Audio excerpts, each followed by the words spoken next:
नमस्कार दोस्तों, मैं आशा करता हूँ कि आप सभी अच्छे होंगे। और आज का जो हमारा लेक्चर है वो है बौद्ध धर्म के बारे में।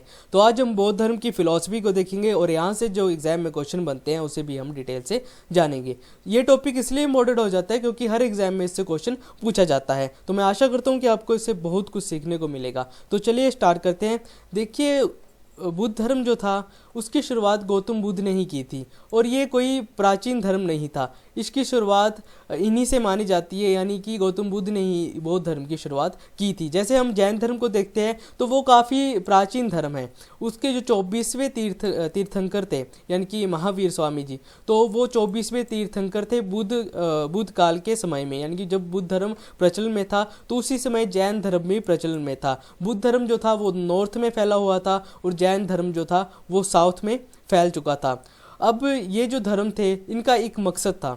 सबसे पहला इनका मकसद था अहिंसा, यानी कि बुद्ध धर्म और जैन धर्म दोनों अहिंसा को सबसे ऊपर मानते थे, यानी कि किसी भी प्रकार की हिंसा नहीं होनी चाहिए, यानी कि किसी को कष्ट नहीं पहुंचाना चाहिए, किसी को बुरा भला नहीं कहना चाहिए। तो ये इनका सबसे ज़्यादा महत्व अहिंसा पर दिया जाता था, सबसे ज़्यादा जोर। और इनका एक और मकसद था समाज में समानता लाना, क्योंकि इस समय जो था वो उत्तर वैदिक काल चल रहा था। जब बुद्ध धर्म प्रचलन में आता है तब उत्तर वैदिक काल में जो था वो समाज में जो असमानता थी, यानी कि लोग एक दूसरे से भेदभाव करने लगे थे।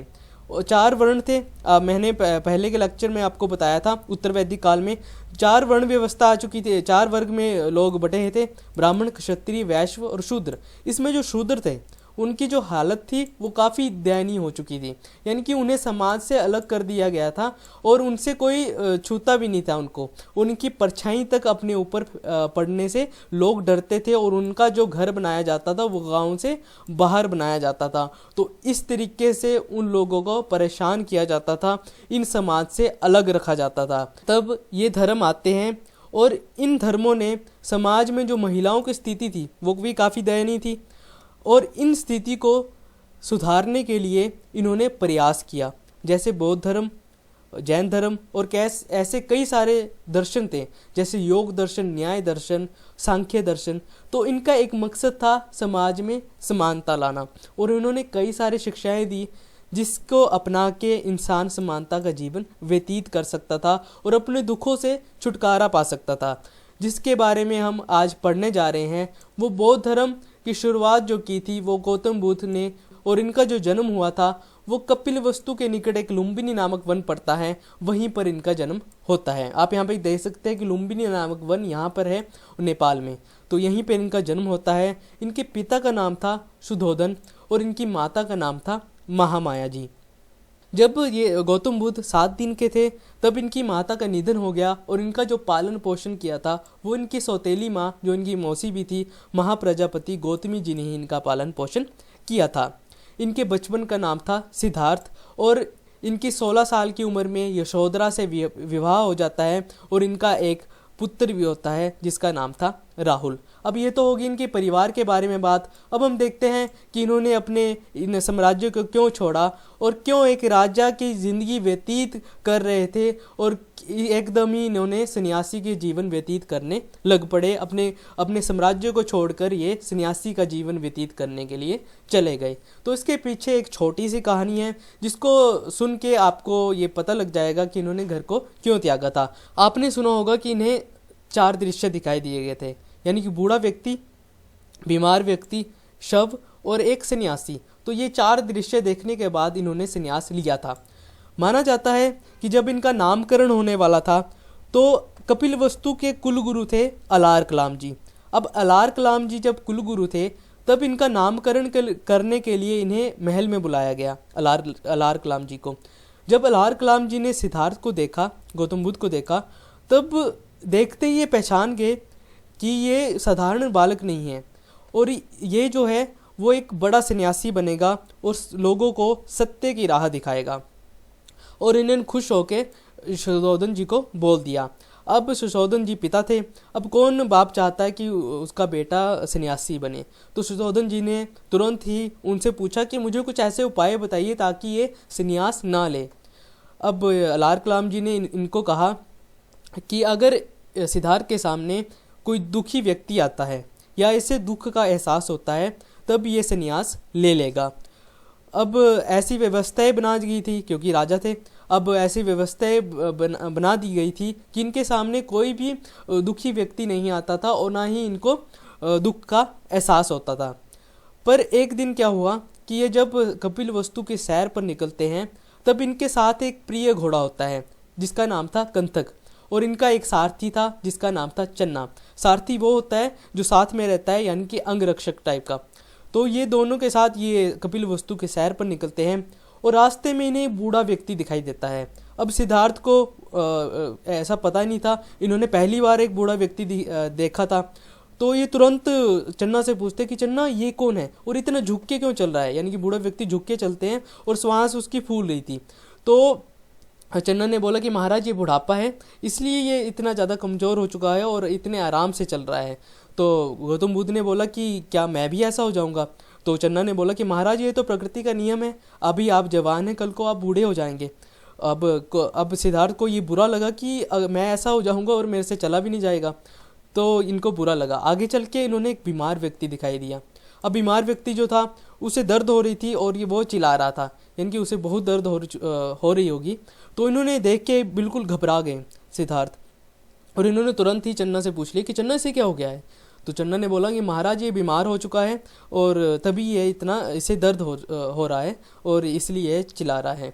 अब सिद्धार्थ को इसको भी देख के बहुत दर्द ऐसे पीड़ा हुई, यानी कि बहुत ही इनको बुरा लगा।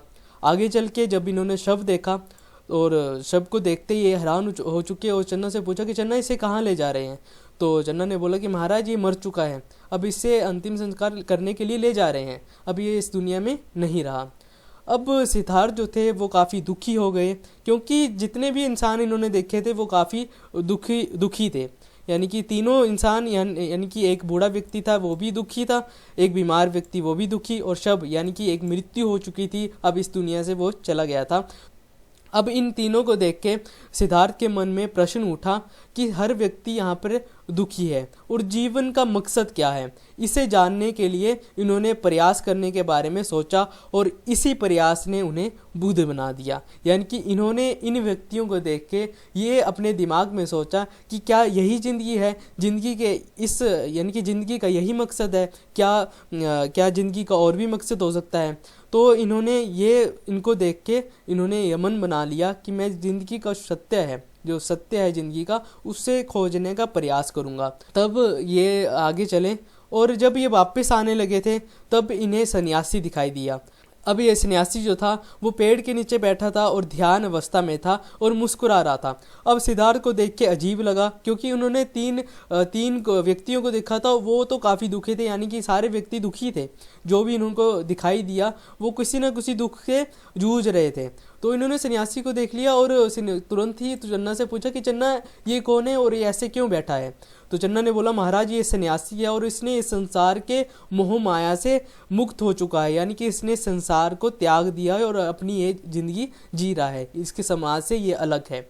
अब सिद्धार्थ के मन में ये आया कि इसके पास कुछ भी नहीं है, फिर भी ये इतना खुश है, तो मैं भी इसकी तरह बनूंगा। तो इन्होंने ठान ली कि मैं भी सन्यासी बनूंगा और सन्यासी का जीवन व्यतीत करूंगा। तो 29 साल की आयु में इन्होंने अपना घर त्यागा और इस अवस्था को बौद्ध धर्म में महाभिनिष्क्रमण कहा जाता है। देखिए इसे एग्जाम में क्वेश्चन बनता है। तो 29 साल की उम्र में ये घर को छोड़ के चले गए। अब ये प्रथम गुरु के पास चले गए, अलार कलाम जी के पास, और इन्होंने सांख्य दर्शन के शिक्षा लेनी शुरू कर दी। पर कुछ दिन बाद अलार कलाम जी से ये चले आए क्योंकि उन्हें खास सीखने को नहीं मिला। अब ये दूसरे गुरु के पास गए, रुद्र के पास, और रुद्र जो थे उनके पास 5 कुटिल ब्राह्मण भी उनके साथ शिक्षा ग्रहण कर रहे थे उनके पास। तो 5 कुटिल ब्राह्मण जो थे उनके साथ सिद्धार्थ को भेज दिया गया तप करने के लिए। अब ध्यान की भी अवस्था होती है, काफ़ी लंबे समय तक बिना कुछ खाए पिए ध्यान करना पड़ता है। तो ये जब ध्यान पे बैठते थे तो इन्हें दुख पहुंचता था, यानी कष्ट होता था, क्योंकि बिना कुछ खाए पिए घंटों बैठना पड़ता था। तब ये सोचते थे कि ये कैसा ध्यान है, इससे तो मुझे दुखी हो रहा हूँ, और इससे मैं खुश कैसे हो सकता हूँ। तो इन्होंने रुद्र को भी छोड़ दिया और 6 साल की कठिन तपस्या के साथ खुद ही 6 साल तपस्या की, और 35 साल की आयु में वैशाख की पूर्णिमा की रात निरंजना नदी के किनारे पीपल के पेड़ के नीचे इन्हें ज्ञान प्राप्त होता है। ये लाइन इंपॉर्टेंट हो जाती है क्योंकि कई बार क्वेश्चन बनता है कि इन्हें ज्ञान किस नदी के किनारे पर प्राप्त हुआ था, तो निरंजना नदी के किनारे पर किस पेड़ के नीचे, तो पीपल के पेड़ के नीचे इन्हें ज्ञान प्राप्त हुआ था। देखिए, ज्ञान प्राप्त की अवस्था क्या होती है। हमारा जो दिमाग है वो 4% कार्य करता है, यानी कि आम इंसान का दिमाग 4% कार्य करता है।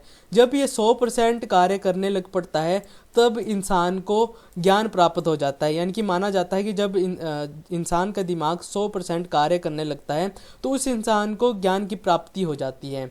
अब इस इंसान को दुनिया कुछ और ही तरीके से दिखाई देती है जो हम नहीं देख सकते। तो इसी अवस्था को ज्ञान प्राप्ति की अवस्था कहते हैं, और ये ध्यान से ही संभव होती है। ज्ञान प्राप्ति के बाद सिद्धार्थ गौतम बुद्ध के नाम से जानने लगे। गौतम जो इनकी माता का नाम था महाप्रजापति गौतमी, तो उनके नाम पर गौतम, और बुद्ध जो होता है उसका अर्थ होता है सत्य, यानी कि जिसने सत्य को प्राप्त कर लिया है। तो जिसने ज्ञान को प्राप्त कर लिया है, सत्य को प्राप्त कर लिया है, तो वो बुद्ध बन जाता है। और इन्हें जानने लगे, और जिस जगह पर इन्हें ज्ञान प्राप्त हुआ था उस जगह को बोध गया के नाम से जाना जाता है। बुद्ध ने पहला उपदेश जो दिया था वो 5 कौटिल्य ब्राह्मणों को दिया था और सारनाथ में दिया था, और इसको बौद्ध धर्म में धर्म चक्र परिवर्तन कहा जाता है। क्वेश्चन बनता है बुद्ध के पहले उपदेश को बुद्ध ग्रंथों में क्या कहा जाता है, तो बुद्ध धर्म चक्र परिवर्तन कहा जाता है। बुद्ध ने अपने उपदेश कौशाम्बी वैशाली में राज्य में पाली भाषा में दिए, यानी कि इन्होंने पाली भाषा में अपने सभी उपदेश दिए थे। सबसे ज़्यादा इन्होंने उपदेश कौशल देश की राजधानी श्रीवस्ती में दिए थे। अब इनके कुछ अनुयायी भी थे जो राजा थे, जैसे बिंबिसार जो मगध के राजा थे, और प्रसेनजीत ये राजा इनके अनुयायी थे। बौद्ध धर्म के बारे में हमें जो ज्ञान प्राप्त होता है वो पाली त्रिपिटक यानी कि किताब, यानी कि एक ग्रंथ है त्रिपिटक, वहीं से इनके बारे में हमें ज्ञान प्राप्त होता है। और ये तीन पिटक है, विनय पिटक, सुत्त पिटक और अभिधम पिटक। देखिए, सुत्त पिटक में एक धम्पद और एक जातक ग्रंथ भी आता है। क्वेश्चन बनता है कि बौद्ध धर्म की गीता किसे कहा जाता है, तो धम्पद को बौद्ध धर्म की गीता कहा जाता है। और जातक ग्रंथ जो है उसमें बुद्ध की जो पुनर्जन्म की कथाएं दी गई है, तो आप इसे भी नोट कर सकते हैं। बुद्ध जो थे वो अनिश्वरवादी थे, ये किसी ईश्वर को नहीं मानते थे। देखिए, बुद्ध का मानना था कि हमारे जो वेद हैं वो जो है वो किसी इंसान ने लिखे हैं, पर जो हमारा हिंदू धर्म है वो मानता है कि ये जो वेद हैं वो भगवान द्वारा धरती पर भिजवाए गए हैं। अब बुद्ध जो थे वो अनीश्वरवादी इसलिए थे क्योंकि ये किसी ईश्वर को नहीं मानते थे, और ये मानते थे कि ना ही कोई स्वर्ग है और ना ही कोई नरक है, यानी कि जो भी है वो इसी जीवन में है। अगर आप अच्छा कर्म करेंगे तो आप स्वर्ग की तरह यहाँ पे जिएंगे, और अच्छे बुरे कर्म करेंगे तो आपका नरक यहीं पे होगा और आप यहीं पे नरक भोगेंगे। तो इनकी ये फिलॉसफी थी। ये मानते थे कि अगर इंसान अच्छे कर्म करता है, दूसरों की मदद करता है, किसी को गलत नहीं बोलता, हिंसा नहीं करता, तो वो यहीं पर स्वर्ग भोगता है। और जो व्यक्ति बुरा करता है, दूसरे का मजाक उड़ाता है, दूसरे को बुरा बोलता है या बुरे कर्म करता है, तो वो यहीं पर नरक भोग के जाता है। तो ये बौद्ध धर्म की फिलॉसफी थी। अनीश्वरवादी के संबंध में बौद्ध धर्म और जैन धर्म दोनों समान हैं, यानी कि जैन धर्म भी अनीश्वरवादी है, वो भी किसी ईश्वर को नहीं मानते। बुद्ध धर्म में पुनर्जन्म की मान्यताएं हैं। ये मानते थे कि मनुष्य का पुनर्जन्म होता है, और जो 5 तत्व है वायु, अग्नि, जल, भूमि और आकाश, ये 5 तत्व है, इसी में इंसान विलीन हो जाता है मरने के बाद, ये मानते थे, और इनका पुनर्जन्म हो जाता है। तृष्णा को खत्म होने की अवस्था को ही इन्होंने निर्वाण कहा है। निर्वाण का मतलब होता है दीपक का बुझ जाना, यानी कि तृष्णा को खत्म कर देना। तृष्णा होती है लालच। अगर आपके मन में लालच है तो आप कभी भी खुश नहीं रह पाओगे। मान लीजिए कि आज आपके पास कुछ, मान लीजिए आपके पास बाइक है और आपका गाड़ी लेने का लालच है, आप चाहते हैं कि मेरे पास एक महंगी गाड़ी हो। अब आप इस गाड़ी को जब तक पा नहीं लेते तब तक आप खुश नहीं रहेंगे, आपके दिमाग में 24 घंटे इसके बारे में चलता रहेगा। तो ये जो लालच है इसकी वजह से इंसान दुखी रहता है। तो इन्होंने सबसे पहले लालच को ख़त्म करने के लिए कहा, और जो व्यक्ति लालच ख़त्म कर देता है उसे निर्वाण प्राप्त हो जाता है। बुद्ध के कुछ अनुयायी भी थे जो बुद्ध के शिष्य थे, जैसे भिक्षुक। भिक्षुक वो होते हैं जो बुद्ध धर्म का प्रचार के लिए संन्यास ले लेते हैं, यानी कि बुद्ध धर्म को मानने के लिए ये संन्यास का जीवन व्यतीत करते हैं। और उपासक वो होते हैं जो गृहस्थ जीवन व्यतीत करते हुए बौद्ध धर्म का पालन करते हैं, बौद्ध धर्म को अपनाते हैं। और इसी के बीच भिक्षुणी और उपासिका, यानी कि भिक्षुणी जो होती है वो महिला, और सबसे पहले बौद्ध धर्म जो ग्रहण किया था वो इनकी माता ही थी, महाप्रजापति गौतमी जी ने ही बुद्ध धर्म पहले अपनाया था। वो सबसे पहली महिला थी जिन्होंने बुद्ध धर्म को अपनाया था। तो भिक्षुणी वो होती है जो संन्यास ले लेती है, और उपासिका वो होती है जो गृहस्थ जीवन व्यतीत करते हुए बुद्ध धर्म को अपनाती हैं। आगे चल के हम देखते हैं कि बुद्ध धर्म में जब हम एंट्री करते हैं, इनकी बुद्ध धर्म को अपनाते हैं, तो उसे उपसंपदा कहा जाता है। और बुद्ध धर्म के त्रिरत्न हैं, आपने सुना होगा ऐसे बुद्ध धम्म और संघ, यानी ऐसा बोला जाता है बुद्धम शरणम गच्छामि, धम्मम शरणम गच्छामि और संघम शरणम गच्छामि, यानी कि बुद्ध की शरण में जाइए, धर्म की शरण में जाइए और संघ की शरण में जाइए। चौथी जो संगीति होती है बुद्ध की, आगे हम देखेंगे कि कौन कौन सी मीटिंगें होती है। तो इसमें बौद्ध धर्म जो है वो 2 भागों में बढ़ जाता है, हीनयान और महायान। आगे चल के मैं इसके बारे में आपको बताऊंगा। बुद्ध ने संसारिक दुखों के संबंध में 4 आर्य सत्यों का उपदेश दिया, और ये 4 आर्य सत्य थे दुख, दुख का कारण, दुख का अंत और दुख के अंत का मार्ग। यानी कि बुद्ध ने कहा कि सभी संसार जो है वो दुखों से भरा हुआ है। और दूसरा आर्य सत्य जो था वो था दुख का कारण, यानी कि दुख का कारण जो है वो इन्होंने तृष्णा को कहा, यानी कि लालच को दुख का कारण इन्होंने कहा। दुख का अंत, यानी कि दुख का अंत संभव है, और दुख के अंत के लिए इन्होंने कुछ मार्ग बताए, और ये जो मार्ग हैं ये चौथा आर्य सत्य है। और ये जो मार्ग बताए इन्होंने वो अष्टांगिक मार्ग को रास्ता दिखाया, यानी कि इन 8 मार्गों पर चल के इंसान अपनी तृष्णा को ख़त्म कर सकता है, अपने लालच को ख़त्म कर सकता है और एक सही जीवन व्यतीत कर सकता है। तो सबसे पहले इन्होंने जो मार्ग बताया वो था सम्यक दृष्टि, यानी कि सही अपना विजन रखिए। देखिए भगवत गीता में भी कहा गया है यथा दृष्टि तथा सृष्टि, जैसा आप देखोगे, जैसा आपका नज़रिया होगा वैसे ही आपको संसार दिखाई देगा। तो इन्होंने पहला ये आर्य सत्य दिया, यानी कि सम्यक दृष्टि, यानी कि सही अपनी दृष्टि रखिए। सम्यक संकल्प, यानी कि सही डिसीजन लीजिए अपनी लाइफ में। सम्यक वाणी, यानी कि अच्छा बोलिए, किसी को ऐसा मत बोलिए कि दूसरे को उससे दुख पहुँचे, यानी कि ऐसी वाणी का उपयोग मत कीजिए ताकि दूसरा दुखी हो। सम्यक कर्मांत, यानी कि अच्छे कर्म करिए, ऐसे कर्म मत करिए जिससे दूसरे को दुख पहुँचे। सम्यक जीविका, ऐसा व्यवसाय चुनिए जिससे आपको भी फायदा हो और दूसरे का नुकसान भी ना हो। सम्यक व्यायाम, यानी कि सही व्यायाम करिए, अपने शरीर को तंदुरुस्त रखिए। सम्यक स्मृति, यानी कि सही सोचिए और अच्छे करने के लिए आप आगे बढ़िए। सम्यक समाधि, यानी कि जिस भी काम को आप कर रहे हैं उसमें डूब जाइए, यानी कि आप पढ़ रहे हैं तो उसे इतने ध्यान से पढ़िए कि आपको उसके बारे में बिल्कुल पता चल जाए कि उसमें क्या लिखा गया है। तो इसका सम्यक समाधि जो है वो इसी का ही मतलब है कि किसी काम को इस तरीके से करिए कि वो आपको आने लग पड़े। तो बुद्ध ने ये अष्टांगिक मार्ग दिखाए। बुद्ध ने अष्टांगिक मार्गों का पालन करने वालों को कहा कि अगर आप इन मार्गों का पालन करते हैं तो आप जो तृष्णा है, जो लालच है, उसको नष्ट कर देंगे और निर्वाण को प्राप्त हो जाएंगे, यानी कि आपको निर्वाण प्राप्ति हो जाएगी।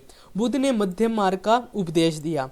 देखिए इन्होंने उपदेश इसलिए दिया क्योंकि इंसान जो है वो तप करता है, बहुत ज़्यादा तप करता है, तब भी उसे हासिल वही होगा, और जब वो कुछ भी नहीं करता तब भी हासिल उसे कुछ नहीं होगा। उसे मध्यम मार्ग अपनाना चाहिए, ना ही ज़्यादा तप करना चाहिए और ना ही ज़्यादा आराम करना चाहिए। उसे मध्यम मार्ग पर चल के ही अपने कार्य को करना चाहिए और अपने लक्ष्य को प्राप्त करना चाहिए। देखिए जैसे एक वीणा होती है, उसकी तारों को अगर आप ज़्यादा खींच देंगे तो उससे मधुर सुर नहीं निकल पाएगा, और अगर आप उस तार तार को काफ़ी ढीला छोड़ देंगे तब भी उससे सुर नहीं निकल पाएगा। उस तार को ऐसे मध्यम मार्ग पे सेट करना होगा ताकि उससे सही सुर निकल सकें। तो इन्होंने यही उपदेश दिया कि मध्यम मार्ग का रास्ता मनुष्य को अपनाना चाहिए। इन्होंने अपने अनुयायी को कुछ नियम बताए जिसका पालन करना ही पड़ता है, जैसे पराये धन का लोभ नहीं करना, हिंसा नहीं करनी, नशे का सेवन नहीं करना, असत्य नहीं बोलना और दुराचार से दूर रहना। तो ये बुद्ध के कुछ अनुयायी के नियम थे जिनका पालन अनुयायी को करना पड़ता है, यानी कि बुद्ध के अपनाने वालों को करना पड़ता है। बुद्ध के जीवन के कुछ प्रतीक हैं, जैसे जन्म का प्रतीक है कमल और सांड, गृह त्याग का प्रतीक है घोड़ा, ज्ञान का प्रतीक है पीपल जिसे आप बोधि वृक्ष भी कहते हैं, और निर्वाण का प्रतीक है पद चिन्ह, और मृत्यु का प्रतीक है स्तूप। देखिए, मृत्यु का प्रतीक, जब गौतम बुद्ध की मृत्यु होती है तो भी इनके शरीर के जो अवशेष थे वो अलग अलग स्थानों पे रखे जाते हैं और वहाँ पे एक स्तूप बना दिया जाता है, और जहाँ पर स्तूप बनता है वहाँ पे एक चैत्य होता है जहाँ पर पूजा, जिसे पूजा गृह कहते हैं, जहाँ पे पूजा की जाती है उसे चैत्य कहा जाता है। तो मृत्यु के बाद बुद्ध के अवशेष जहाँ पर रखे जाते हैं उस जगह को स्तूप कहा जाता है, उस स्तूप बना दिया जाता है। अब हम देखते हैं कि बुद्ध की मृत्यु के बाद जो भिक्षु थे उनको बुला के एक मीटिंगें की जाती है ताकि ये पता चल सके बुद्ध धर्म को आगे कैसे चलाना है। तो इसी के बीच 4 मीटिंगें होती है, 4 संगीति होती है, जिसके बारे में मैं आपको बताऊंगा कि इस मीटिंग में क्या क्या निर्णय लिया गया था। तो प्रथम जो मीटिंग होती है वो 483 ईसा पूर्व में राजगृह में होती है, और इसके समय शासक जो था वो था अजातशत्रु, और अध्यक्ष जो था इस मीटिंग में वो था महाकश्यप। और इस मीटिंग में निर्णय ये लिया गया था कि 2 ग्रंथ बनाए गए थे, सूत पिटक और विनय पिटक। सूत पिटक में बुद्ध के जो उपदेश है उसे लिखा गया था, यानी कि बुद्ध ने जो उपदेश दिए थे, उनके जो भाषण थे, उन्होंने जो बताया था, उनके विचार थे, उसको सूत पिटक में लिखा गया था। और विनय पिटक वो ग्रंथ था जिसमें भिक्षु जो थे उनके नियम लिखे गए थे कि किस किस नियमों से उन्हें उनका पालन करना है, किन नियमों का भिक्षुओं को पालन करना है।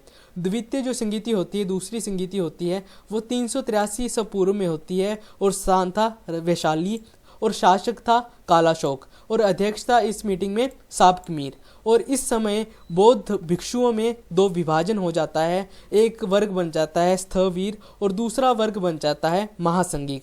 स्थवीर होते हैं जो जगह जगह घूमकर बुद्ध का प्रचार करते हैं, उन्हें स्थवीर कहते हैं, और महासंघिक जो होते हैं वो एक जगह पर बैठ के बुद्ध का प्रसार करते हैं, एक जगह पर बैठ के बुद्ध का जो ऐसे भाषण देते हैं, बुद्ध की शिक्षाओं के बारे में लोगों को बताते हैं। तो बुद्ध भिक्षुओं में ये 2 वर्ग बन जाते हैं। तीसरा जो संगीति होती है, तीसरी मीटिंग होती है, वो 251 ईसा पूर्व पाटलिपुत्र में होती है, और इस समय अध्यक्ष शासक था अशोक और अध्यक्ष था मोगलीपुत्र तीस। देखिए, मोगलीपुत्र तीस जो थे, जब इनकी मृत्यु होती है तो अशोक के द्वारा जो सांची का स्तूप बनाया गया था वो इनकी याद में ही बनाया गया था। जब इनकी मृत्यु होती है तो इनकी मृत्यु के बाद सांची का स्तूप बनाया गया था, और ये सांची का स्तूप है इस तरीके से दिखाई देता है, और ये मध्य प्रदेश में है।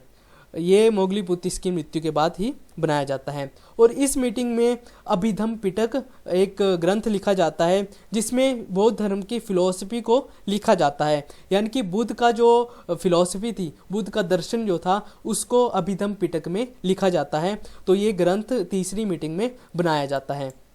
चौथी जो मीटिंग होती है वो प्रथम शताब्दी ईसा पूर्व में होती है, और स्थान था कुंडलवन कश्मीर में ये मीटिंग होती है। और इस समय शासक जो था वो था कनिष्क, और इस समय 2 पद बनते हैं, अध्यक्ष और उपाध्यक्ष।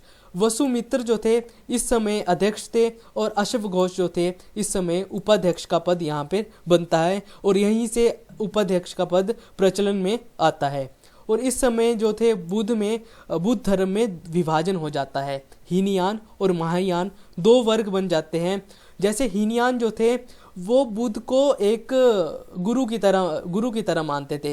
हीनयान जो थे वो बुद्ध की शिक्षाओं को मानते थे, जो बुद्ध ने कहा उनका पालन करते थे। पर महायान जो थे, जो वर्ग था, वो बुद्ध को भगवान की तरह मानते थे और उनकी पूजा करते थे, मूर्ति पूजा करते थे। तो ये दो वर्गों में बुद्ध धर्म का विभाजन हो जाता है। आप याद रखिए कि बुद्ध धर्म का विभाजन हीनयान और महायान दो वर्गों में होता है, पर बुद्ध भिक्षुओं का विभाजन जो होता है वो स्थवीर और महासंघिक में होता है। इसके बीच आप ये डिफरेंस है, इसमें बौद्ध भिक्षुओं का विभाजन होता है और इसमें पूरा बौद्ध धर्म दो भागों में बंट जाता है। तो आप इसे याद रखिए। आप यहाँ पे देख सकते हैं सूत्र पिटक, जिसमें धार्मिक भाषण जो थे बुद्ध के, उसे लिखा गया था और विनय पिटक में भिक्षुओं के नियम दिए गए थे। आप इसे नोट कर लीजिए। 80 वर्ष की आयु में इनकी मृत्यु हो जाती है और मल गणराज्य की राजधानी जो थी कुशीनगर, उसमें इनकी मृत्यु होती है। जो चुंद द्वारा जो इन्हें भोजन दिया जाता है, इन्हें मांस खिलाया जाता है, तो उसी के कारण इनकी मृत्यु हो जाती है। और इस अवस्था को बौद्ध धर्म में महापरिनिर्वाण कहा जाता है। महापरिनिर्वाण का मतलब होता है जब बुद्ध की मृत्यु होती है तो उन्हें निर्वाण प्राप्त हो जाता है। देखिए, निर्वाण का मतलब, निर्वाण जब प्राप्त होता है तो वो जीते जी प्राप्त होता है, यानी कि जब इंसान अपनी तृष्णा को खत्म करता है तब निर्वाण प्राप्त होता है। और महापरिनिर्वाण उस समय प्राप्त होता है जब इंसान की मृत्यु होती है। तो इस अवस्था को महापरिनिर्वाण कहा गया। तो आप इसे नोट कर सकते हैं। देखिए, सर्वाधिक बुद्ध की मूर्ति जो बनाई गई थी वो गंधार शैली में बनाई गई थी, पर सबसे पहले जो बुद्ध की मूर्ति बनी थी वो मथुरा कला में बनी थी। आप यहाँ पे देख सकते हैं कि सबसे पहले मूर्ति इस कला में बनाई गई थी। और गंधार शैली जो है, जो यूनान के लोग यहाँ पर आते हैं तो उनके द्वारा यहाँ पे प्रचलन में आती है। तो इस शैली में बुद्ध की सर्वाधिक मूर्ति बनाई गई है। तो आप इसे भी याद रख सकते हैं। तो ये था आज का लेक्चर। इस लेक्चर में हमने बौद्ध धर्म की फिलॉसफी को देखा और यहाँ से जो एग्जाम में क्वेश्चन बनते हैं, इंपॉर्टेंट पॉइंट बनते हैं, उसे भी हमने डिटेल से जाना। अगला लेक्चर जो होगा वो जैन धर्म के बारे में होगा। तो मैं आशा करता हूँ कि आपको इस लेक्चर से बहुत कुछ सीखने को मिला। तो अपने आसपास सफाई रखिए, पानी को सेव करिए, अपने सोसाइटी को अच्छा बनाइए। और सोसाइटी तभी अच्छी बनेगी जब हम लोगों में शिक्षा को बांटेंगे, बच्चों को शिक्षित करेंगे। तो मिलते हैं अगले लेक्चर में, तब तक के लिए जय हिंद।